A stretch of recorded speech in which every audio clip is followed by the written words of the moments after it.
And the second riwayat,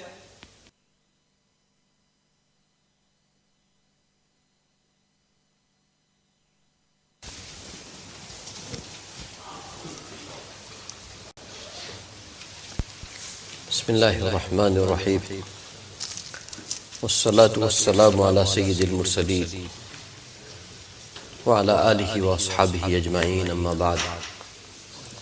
حدثنا أبو كريب محمد بن العلاء حدثنا وكيع عن سفيان عن خالد الحذاء عن عبد الله بن الحارث عن ابن عباس رضي الله تعالى عنهما قال: كان لنعل رسول الله صلى الله عليه وسلم قبالان مثنى شراكهما. حدثنا أحمد بن منيع ويعقوب بن إبراهيم حدثنا أبو أحمد الزبيري حدثنا عيسى بن طهمان قال: أخرج إلينا أنس بن مالك رضي الله تعالى عنه نعلين جرداوين لهما قبالان. قال: فحدثني ثابت بعد أن أنس أنهما كانتا نعلي رسول الله صلى الله عليه وسلم. We have gone through two riwayat. First one narrated by Ibn Abbas radiyallahu ta'ala anhuma. Ibn Abbas radiyallahu ta'ala anhuma said that for the shoes Mubarak of Nabi sallallahu alayhi wasallam, it was such shoes that laces of the shoe was double. Nabi sallallahu alayhi wasallam's shoes Mubarak, it was such that instead of having single laces, there was two laces and both of them double. So that is the first riwayat. Second riwayat, Isa ibn Tahman said that Anas ibn Malik radiyallahu ta'ala anhu, he took out to us a pair of shoes. They were having no hair and both of them had laces. And then after narrating this hadith sharif like this from Anas radiyallahu ta'ala anhu, he said that Isa ibn Tahman said that Sabit narrated to me from Anas radiyallahu ta'ala anhu that they were the shoes Mubarak of Nabi sallallahu alayhi wasallam. So these are the two riwayats. First one, Ibn Abbas radiyallahu ta'ala anhu said that Nabi sallallahu alayhi wasallam had such shoes that laces normally come single, but shoes Mubarak of Nabi sallallahu alayhi wasallam had, according to this riwayat, that both of them double. And the second riwayat, Isa ibn Tahman said that Anas radiyallahu ta'ala anhu took out to us a pair of shoes. They were leather shoes and they had no hair and they had laces. So maybe in that group there was Sabit rahmatullah alayhi. So Isa ibn Tahman says further in the riwayat that Sabit rahmatullah alayhi said to us that Anas radiyallahu ta'ala said that they were the shoes Mubarak of Nabi sallallahu alayhi wasallam. So these people, they had an opportunity to see shoes Mubarak of Nabi sallallahu alayhi wasallam. Imam al-Tirmidhi rahmatullah alayhi narrates this hadith sharif. It is possible that either in Safina or either in Sina, either into the books or either from the hearts, someone must be narrating or will be having knowledge after Imam al-Tirmidhi or after this narrator that where these shoes gone. It must have been recorded into some books or it must have recorded into some hearts. One thing. Second, the first riwayat had one of the narrator called Khalid al-Hizza. Khalid the shoemaker. Sheikh Zakaria Rahmatullah alayhi writes, he was one of the great muhaddis, an expertise of muhaddis, that any hadith sharif they narrate from any book, they have knowledge about every narrator. This is only beauty of Islam. And this is only beauty of Rasulullah sallallahu alaihi wasallam, that anybody narrates any sentence of Nabi sallallahu alaihi wasallam, you will find in human history nobody like that. That every narrator, his characteristic is being recorded. Whether he was honest, whether he was dishonest, whether he was pious, what type of memory he had. And that is what we can come to know from this Khalid. With his name, it is being mentioned that Khalid was the shoemaker. We are going through the chapter of shoes Mubarak of Nabi Sallallahu Alaihi Wasallam. And it is such a coincidence. And in Allah subhanahu wa ta'ala's kainat, in Allah subhanahu wa ta'ala's universe, nothing happens coincidentally. But there are some people that to you and to me something coincidental, but there are some people that they know the relation. They know the relation in between. So here, we are going through the chapter of shoes Mubarak, and one of the narrator is named as a shoemaker. Now Muhaddisin, they investigated, and Sheikh Zakaria Rahmatullah alayhi said he was not the shoemaker. Only he used to sit into the company of shoemakers. That's why he is also known shoemaker. Imagine. That's how, attention is being paid about those who are narrating about Nabi Sallallahu Alaihi Wasallam. And another thing, imagine the love people paid to Nabi Sallallahu Alaihi Wasallam, that his shoes Mubarak is being mentioned. Not only shoes Mubarak, how was the laces? Whether laces were single, whether laces were double, whether shoes was made of leather, whether that leather had hair on it or not. Everything is being mentioned. And one narrator is mentioning that Anas radiallahu ta'ala showed pair of shoes. And about same narration, somebody else said that in that midst, in that group, in that audience, there was Sabit also. So Sabit said to us, so true riwayat makes you understand that why Anas showed you shoes. Anas radiallahu ta'ala showed them pair of shoes. So they just saw a pair of shoes. But Sabit then narrated that Anas told me that they were the shoes of Nabi Sallallahu Alaihi Wasallam. And how fortunate these eyes that they had an opportunity to see the shoes Mubarak of Nabi Sallallahu Alaihi Wasallam. And when you have these types of opportunity, it adds up to your piety, to your righteousness. Sabit narrating that they were the shoes of Nabi Sallallahu Alaihi Wasallam. How pious he was when he passed away. When he was being buried, someone, while putting him into the grave, lost his wallet, lost his belonging into the grave. So he went to the family and he seek permission that if I can be allowed to open the grave, because I thought that I have dropped something in it. So family gave him permission. He came and he saw, I am talking about Sabit Rahmatullah alayhi when he passed away. So Sabit Rahmatullah alayhi's family gave permission after he was buried that, okay, you can open. When he went to open the grave, he didn't, go in it. He closed it, he came to the family again. And he asked that, what special amal, it was a daughter. What special amal your father used to do? So she was trying to recall, and then she said, yes, my father used to say always that, oh Allah, if you give me permission that if someone can perform salat into the grave, oh Allah, give me permission, give me ability that I perform salat into the grave. Now, another subject becomes open. Amal will not continue after we die.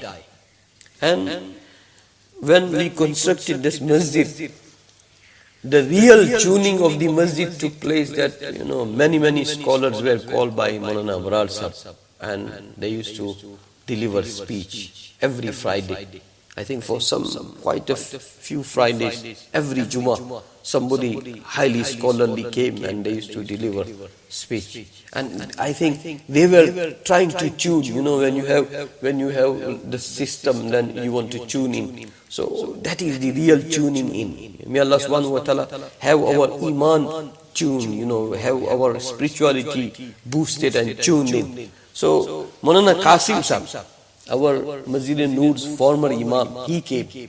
And his subject was, after we constructed this new masjid, I don't know, maybe some of you were there to listen to him, whether you remember or not. I want to make dua that, oh Allah, make us such before we die that we forget everything, but we don't forget what your Quran said and what your Habib Sassam said. Oh Allah, give us such memory that whatever we have heard about Quran and Sunnah, that goes with us into the grave. That goes with us into the grave. That's why people landed into the grave, and when Munkar Nakir came and they asked, what do you say about Nabi Sassam? So they said that do not ask me about Nabi Sassam, because I kept on teaching his Hadith Sharif for 45 years. Do you think I'm going to forget him? Or do you think anybody else will know him more than me? I taught his Hadith Sharif for 45 years. May Allah subhanahu wa ta'ala, this is suhoor time. Du'as will become accepted. What they remember, sometimes in our tradition, person is dying, and then the whole family will bring grandson and granddaughter. He is your grandson, do you know him? He is your No, just make him know Allah. That is the time. That if you can help anybody is departing from this world, then pave the way of akhirat. Pave the way for the remembrance of Allah subhanahu wa ta'ala. That is what Surah Al-Waqi'ah says. I am not saying. Surah Al-Waqi'ah is saying that type of environment we should provide. That is the biggest help and aid you are providing to that person who is departing from this world. So may Allah subhanahu wa ta'ala, give us that. I don't know where this came from.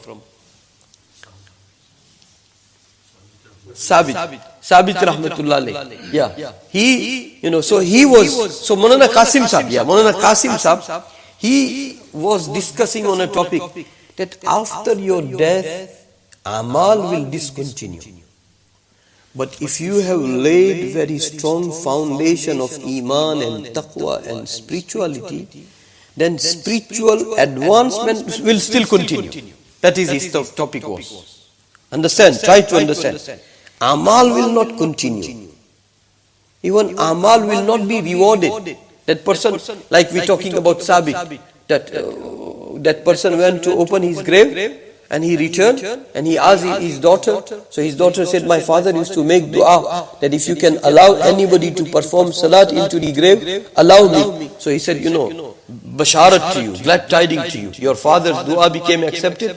I saw him performing salat into the grave. And may Allah subhanahu wa ta'ala protect us from that extremism, that sometimes daleel does not become open to you. You think there is no daleel. That is blindness. That is blindness. Nabi sallallahu alaihi wasallam says he was making Mi'raj. He was taken for Mi'raj from Makkah Mukarramah, from the house of Hani to Kaabatullah, and from Kaabatullah to Masjid Aqsa is called Isra. And from Masjid Aqsa to seven heavens and to Sidratul Muntaha and to whatnot. That is called Mi'raj. So when he was going for that journey, he said to Umar radiyallahu ta'ala that I saw Musa alayhi salatu wasalam performing salat into his grave. And Musa alayhi salatu wasalam's grave, Nabi Sassam said to to Umar radiyallahu ta'ala that, if I can show you, I can show you that it is just the stone throw from the Aqsa. It is just the stone throw from the Aqsa. And Nabi Sallallahu mentioned that I saw him performing salat. So people perform salat narrated by Nabi Sallallahu Alaihi Wasallam. And that is being narrated about Sabit rahmatullah. So that amal continue, maybe that amal will have no weight onto the scale of deeds. Because Allah subhanahu wa ta'ala said, once you die, kalla innaha kalimatun huwa qailuha. Now amal will discontinue. But they had such keenness and eagerness that Allah subhanahu wa ta'ala gave them extra favor. So amal will discontinue, but if you have laid very strong spiritual righteous foundation, then spirituality will have an advancement. It will progress. It will continue. Imagine Nabi Sallallahu Alaihi Wasallam, the legacy Nabi Sallallahu Alaihi Wasallam left. So whoever will follow his footsteps, whoever will follow his instructions, whoever will follow his teaching, imagine the ruhaniyat of Nabi Sallallahu Alaihi Wasallam. And that's how one can easily understand, one can analyze. People from Sahaba, people like Sayyidina Abu Bakr as-Siddiq radiyallahu and Muhaddiseen and Mufassirin. So may Allah subhanahu wa ta'ala give us correct understanding. So I was saying that Sabit Bunani rahmatullah alayhi, he was performing salat, and he was the close, what you call, student of Anas radiyallahu ta'ala. I had narrated many times that whenever Anas radiyallahu ta'ala will have the knock on his door and see that someone is seeking permission, when family will inform it is Sabit, so Anas radiyallahu ta'ala will say that apply itr onto my hands. Because now when Sabit will come, he will not content until he will kiss my hands, because by these hands I have made khidmat of Nabi sallallahu alayhi wasallam. May Allah subhanahu wa ta'ala make us from this category. When Hajjaj's time came, then some of the Sahaba's hands were tied. And they were taken to task. May Allah subhanahu wa ta'ala make us such that, oh Allah, from till the day of Qiyamah we grant us such progeny that we should not fall into the category of Hajjaj. We should fall into the category of Sabit, that who love Nabi Sallallahu Alaihi Wasallam. People who do not love Nabi Sallallahu Alaihi Wasallam, they are also hypocrites. They are also hypocrites. Again, our other Allama Khalid Mahmud Sahib rahmatullah alayhi, we remember him. He used to say that some of the, like Libyan brothers or Arab brothers, they also participate in our sabak. So he said, try to quote people from Egypt, from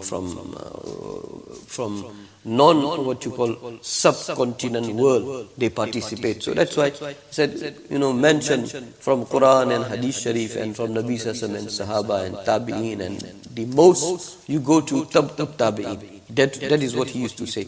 And we always had an urge that one day we will make request to him that, no, Hazrat, sometime we will mention our teachers also, because we want to make it clear that this is our family tree. This is our family tree, because lawla al-isnad laqala man sha'a ma sha'a. If you don't have tree of narration, the chain of narration, then anybody will say anything. May Allah subhanahu wa ta'ala keep us into that chain of narration, alfaz wise, wording wise and meaning wise, interpretation wise, commentary wise, understanding wise. Oh Allah, keep our understanding also within that track. It shouldn't become independent, it shouldn't become free. May Allah subhanahu wa ta'ala protect us. So one of these scholars, he was very fond and very extreme in ishq and muhabbat of Nabi Sallallahu Alaihi Wasallam. So he came to know about somebody that he doesn't love Nabi Sallallahu Alaihi Wasallam. So he issued fatwa that he's kafir. He's kafir. So one day the scholar was in his city. So he said, no, Fajr Salat we should perform behind that Imam who used to give fatwa. Imam is giving fatwa about that scholar that he's kafir. And that scholar said, no, we will perform salat behind him. They performed salat behind him. When Imam came to know that, oh, he is behind me. So he felt that I issue fatwa of kufr for him. And he followed my salat. He followed my imamat. So, he fell. So he went and he greeted. So that scholar said to him that, I admire your emotion and your sentiment. That whoever doesn't love Nabi Sallallahu Alaihi Wasallam, he is kafir. لا يؤمن أحدكم حتى أكون أحب إليه من والده وولده والناس أجمعين. None of you will have complete iman until you love me more than your children, your parents, and more than the whole mankind. Then only your iman will be valid. That's what Nabi Sallallahu Alaihi Wasallam said. So he said, I admire your sentiments that you issue fatwa that whoever doesn't love Nabi Sallallahu Alaihi Wasallam, he is kafir. He said, my name is so and so. He gave introduction, and he was Hazrat Maulana Muhammad Qasim Nanuri. He was the founder of Darul Deoband. And that is our chain of narration. He said to him that, someone gave you wrong information. I am in the same boat like you. I also believe that whoever doesn't love Nabi Sallallahu Alaihi Wasallam is a hypocrite. He doesn't have no share of iman. I am with you. But someone gave wrong information about me that I don't love Nabi Sallallahu Alaihi Wasallam. No, I love Nabi Sallallahu Alaihi Wasallam and I love like you. May Allah subhanahu wa ta'ala give us extreme love of Nabi Sallallahu Alaihi Wasallam. Bismillahir Rahmanir Rahim. Ya awwal al-awwalin, ya akhir al-akhirin, ya rahim al-masakin, ya dhal quwwati al-matin, ya dhal manni fala yumannu alayk, ya dhal tawul, ya dhal jalali wal ikram, la ilaha illa ant, zuhra al-laji'in wa jar al-mustajidin wa ma'man al-khaifin, ya ma'man al-khaifin. إن كنت كتبتنا عندك في الكتاب أشقياء فامحو عنا اسم الشقاء وإن كنت كتبتنا عندك في الكتاب مقطرا علينا أرزاقنا فامحو تقطير رزقنا وحرمان رزقنا واكتبنا وأثبتنا عندك سعداء ووفقنا الخير فإنك تقول في كتابك يمحو الله ما يشاء ويثبت وعنده الكتاب. اللهم إنا نسألك فعل الخيرات وترك المنكرات وحب المساكين وأن تغفر لنا وترحمنا فإذا أردت بقوم فتنة فتوفنا غير مفتونين غير خزايا ولا ندامة ولا مفتونين. اللهم ربنا آتنا في الدنيا حسنة وفي الآخرة حسنة وقنا عذاب النار. ربنا توفنا مسلما والحقنا بالصالحين. اللهم إنا نسألك حبك وحب حبيبك صلى الله عليه وسلم. اللهم إنا نسألك رضاك والجنة ونعوذ بك من سخطك وغضبك وعقابك والنار. اللهم ربنا تقبل منا إنك أنت السميع العليم. وصلى الله تعالى على خير خلقه سيدنا وحبيبنا مولانا محمد وعلى آله وأصحابه أجمعين برحمته.